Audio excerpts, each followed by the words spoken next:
Welcome to PM7 media. సినీ నటుడు అజయ్ ఘోష్ ఇప్పుడు తెలుగు సినీ పరిశ్రమలో busy artist. Back to back సినిమాలతో అలరిస్తున్నారు.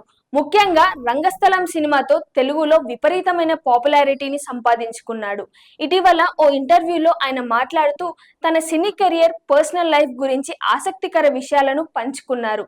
దర్శకుడు సుకుమార్ తన కెరియర్ను ఎలా మలుపు తిప్పారనే విషయాలను వివరించారు. ఆయన నటించిన రంగస్థలం, పుష్ప వంటి చిత్రాలలో సుకుమార్ దర్శకత్వంలో పనిచేయడం తన సినీ జీవితానికి గొప్ప మలుపు అని వెల్లడించారు. సుమారు 15 సంవత్సరాల క్రితం రన్ రాజా రన్ సినిమా ద్వారా సంపత్ మేనేజర్ చలపతితో పరిచయం ఏర్పడిందని తెలిపారు. చలపతి తనను తమిళంలో నటించమని అడిగారని, ఆ తర్వాత వెట్రిమారన్ సినిమా కోసం ఆయనే తనను చెన్నై పిలిపించారని పేర్కొన్నారు. అప్పుడు తనకు విమానం ఎక్కడం కూడా తెలియదని, చలపతి చొరవతోనే చెన్నై వెళ్ళగలిగానని వివరించారు. వెట్రిమారన్ వంటి గొప్ప దర్శకుడితో పనిచేయడం ద్వారా ఎంతో నేర్చుకున్నానని తెలిపారు.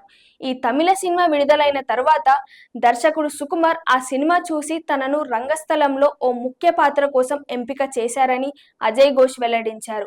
ఆ పాత్ర తన కెరియర్కు ఒక ల్యాండ్ మార్క్ అని, రామ్ చరణ్కి కూడా అది ప్రెస్టీజియస్ హిట్ అని అన్నారు. సుకుమార్ తనను బాగా అర్థం చేసుకున్నారని, ఆయన చెప్పే పాత్రలు సమాజంలో మనం చూసే మనుషుల్లాగానే ఉంటాయని, వాటిని పోషించడం తనకు సులభం అని తెలిపారు. సుకుమార్ చాలా విచిత్రమైన దర్శకుడని, ఆయన దగ్గర పాస్ అయిన వారు ప్రపంచంలో ఎక్కడైనా రాణించగలరని అజయ్ ఘోష్ పేర్కొన్నారు.